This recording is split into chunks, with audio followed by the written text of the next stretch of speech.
We did it! The event is saved! Thanks to everyone's efforts, Onodera and I are finally free of that mess. That's right! You're finally free, Xingqiu! Maybe you should step outside for some fresh air.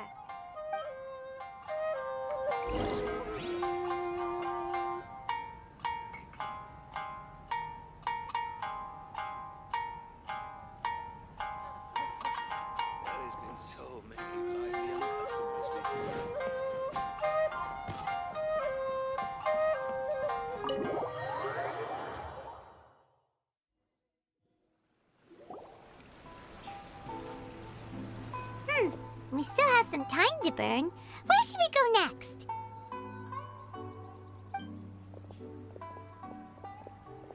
Traveler, there you are.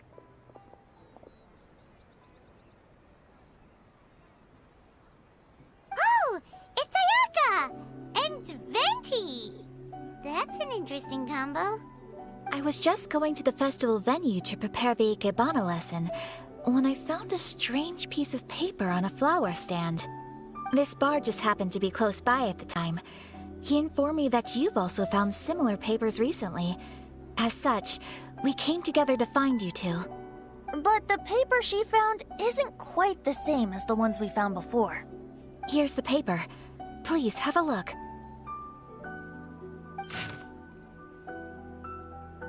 Huh. All the poems we found before were roughly the same length. But this one is only 2 lines. And even though there are only 2 short sentences, neither of them are next to the title or centered on the page. The position of the writing seems to indicate that there is other content written on this paper besides these 2 lines.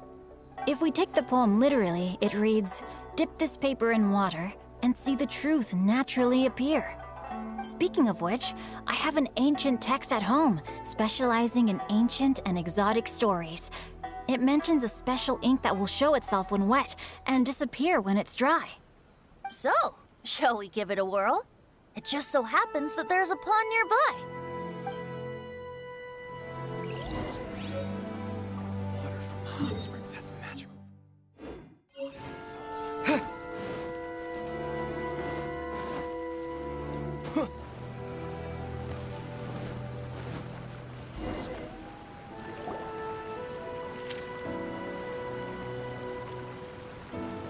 Wow, look! It's really working! More words have appeared on the paper! Let Paimon see what it says. The story says that after Sumizomi got the collection of poems from Akihito and put them into a stream of water, the plagiarized words in the poem became blurry. Huh? Why would that happen? You see, Paimon, in the past, when printing was not yet well developed, handwritten text could easily become smudged in books when exposed to moisture. To ensure the text lasted longer, they'd either write using a special ink or coat the paper's surface with a waterproof coating once the writing was finished. Such special inks are time-consuming and laborious to produce, and the waterproof coating could also prove just as difficult. However, since Akihito's poetry collection was an important gift to be presented to the shogun, surely one of those 2 methods was used to protect it. But as for the plagiarized poems, not only would they lack Akihito's seal, but the words would also react differently when exposed to liquid.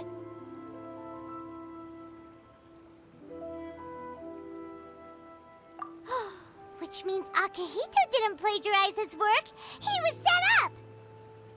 Yes, it appears that this is the truth that Sumizome's story is trying to convey. Although the story is saddening, I've decided on the subjects to use for Akihito and Sumizome's portraits. Kazuha, Ayaka, would you be willing to be the models for my paintings? I would be delighted. Yes, as would I. There you go. The next 2 portraits should be ready in no time. Yes.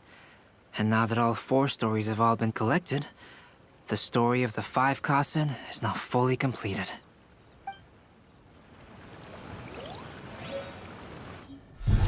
Long ago, Inazuma had 5 legendary poets. People bestowed upon them the title of the 5 Kasen. One year, the poet Suiko made his way to Tenshukaku and presented the Kasen's work for the shogun's perusal. But a page from the works of Aoi no Okina had been torn out, and Suiko was questioned regarding the matter. Suiko pleaded guilty. He admitted to drinking at the tavern the night before, and vaguely recalled a mysterious figure approaching while he was intoxicated.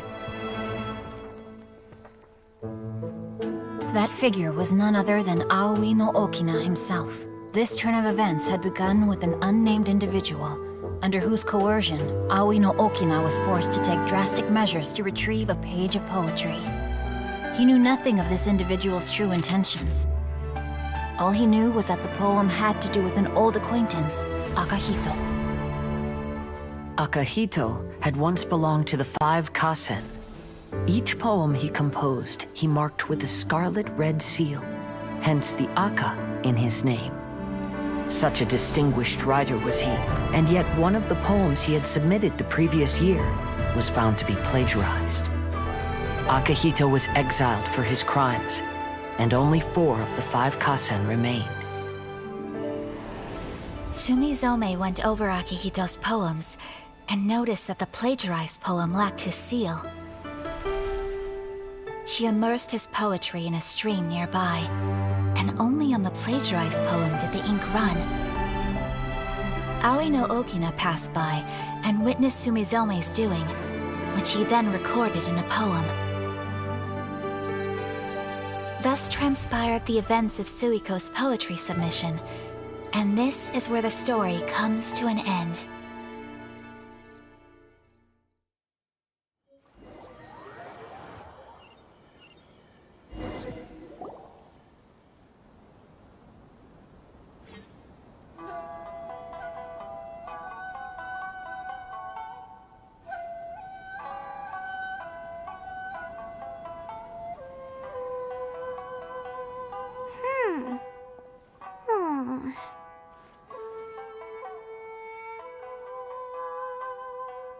Yeah, ever since we completed the story of the 5 Kasen, there's still one thing Paimon hasn't been able to figure out. One of the 5 Kasen is called Kuranushi, right? It's just that, how could the story of the 5 Kasen finish without him appearing at all? Oh, have you really not noticed? Huh? Not noticed what? This is no time to be playing games, Tone Deaf Bard! What he means is that the story of Kuronushi was already embedded within the 4 poems. Huh? Really? That's right. The key lies in the poem that Aoi no Okina wrote after seeing Sumizome rinsing the poetry collection. An average person could never understand the scene of a young girl washing Akahito's poetry collection in a stream. Even Aoi no Okina couldn't figure out the meaning behind Sumizome's actions. He was simply reminiscing and thinking about his old acquaintances. However, for the perpetrator who framed Akahito, it was completely obvious. He was worried that if this poem was seen by the Shogun, then the Shogun could discover the truth behind the plagiarism incident. If that happened, then he'd be finished. So, in desperation, he threatened Aoi no Okina to make him tear out this poem. Which means the one who threatened Aoi no Okina is the same person that framed Akahito. What? Kuranushi? That's right. Though there are only 4 poems, they still managed to tell the complete story of all 5 Kasen. Since the Shogun mentioned in the poems is certainly not the one of the 5 Kasen, the only character left is the mysterious one with an unknown identity. Oh, okay. Paimon is finally starting to get it now. However, this also brings something else to mind. The story of the 5 Kasen has more or less reflected everything that's been happening around us lately. Which begs the question, is there a Kuronushi in our world as well? A Kuranushi? In our world? Speaking of which, I wonder if our dear Kazuha has come up with anything. Oh, right! Kazuha! He's He's been pretty quiet this whole time. Let's ask him.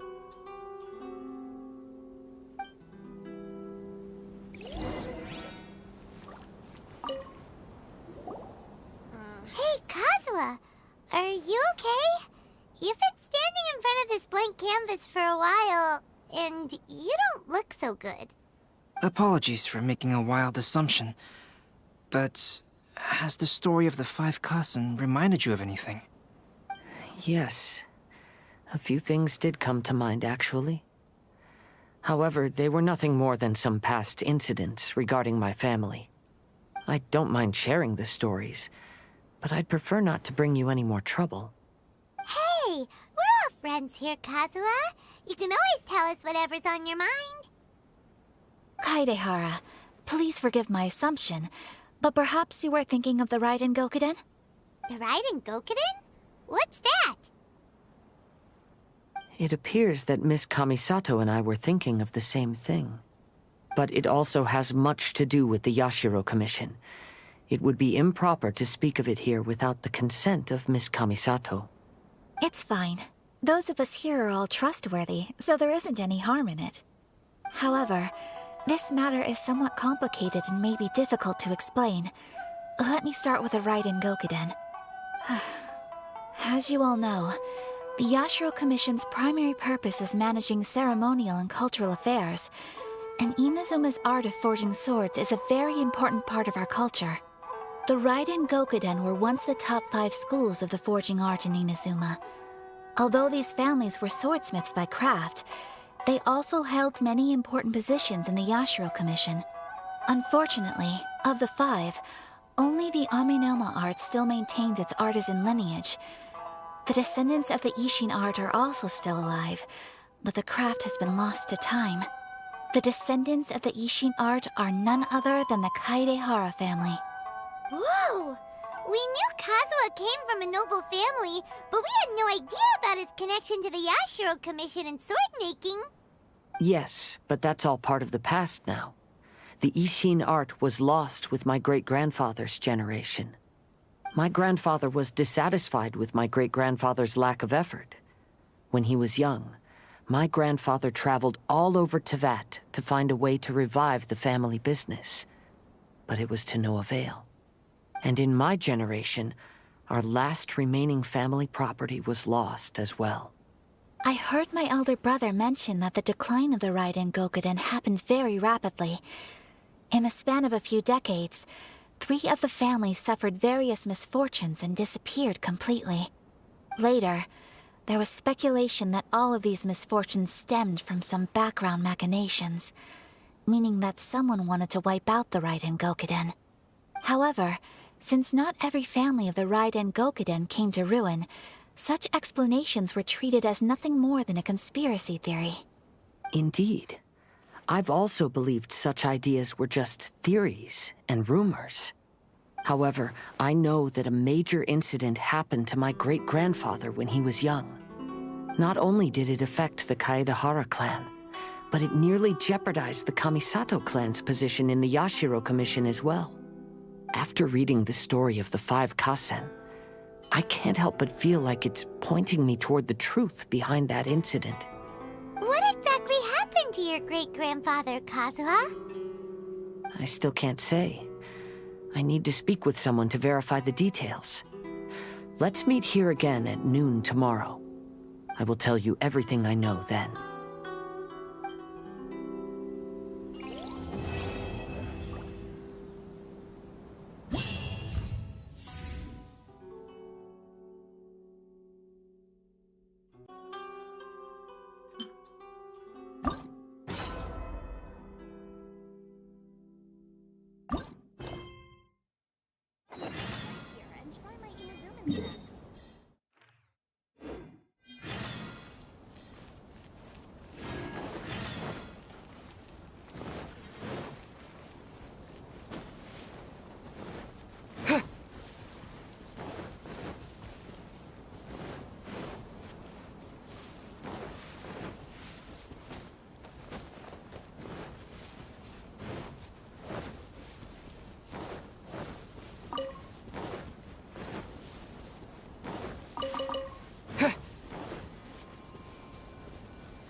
my blade!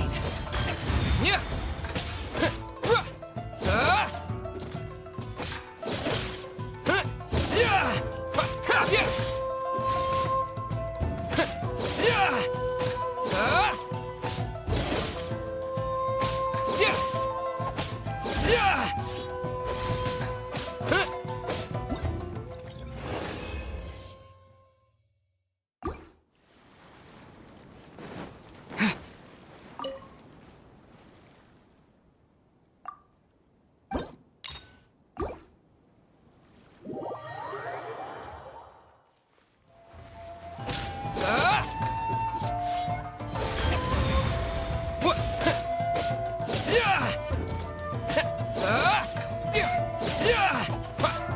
My blade!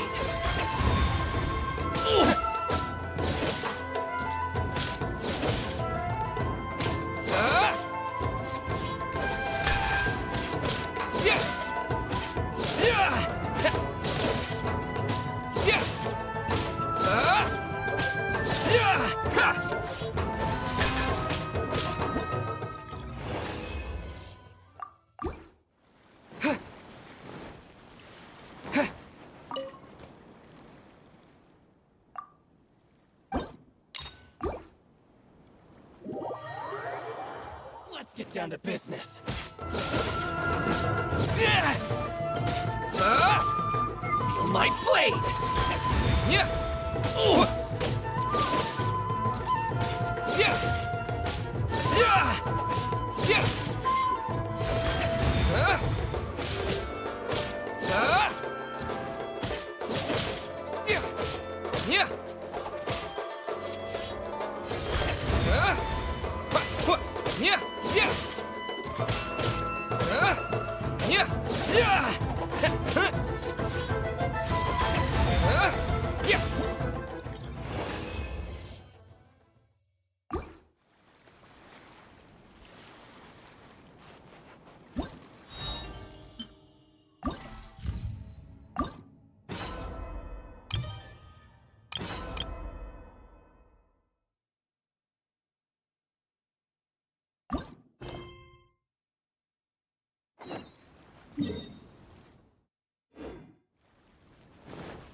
Teach me a lesson. Watch your step.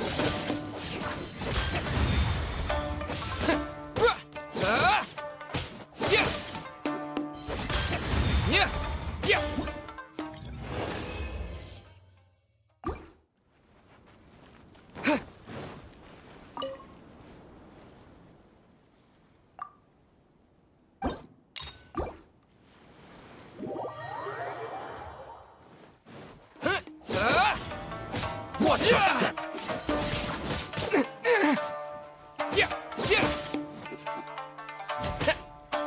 Clear cut. Slash. Allow clear cut to strike first.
Watch your step. Show me what you got. Flash!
What's one more?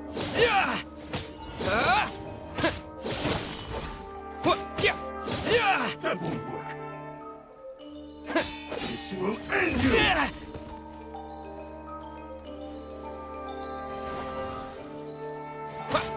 Cheap trick.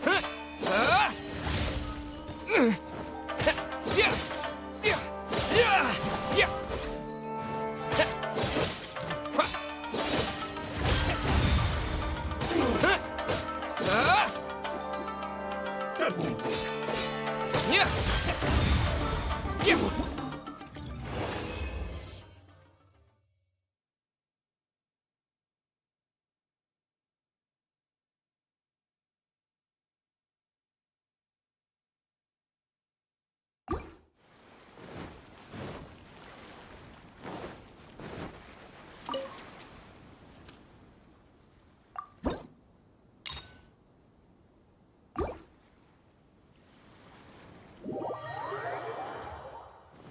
What's one more?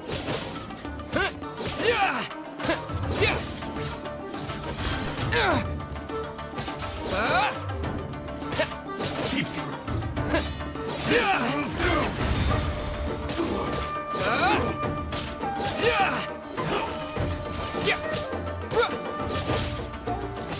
This will end you.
Cheap tricks.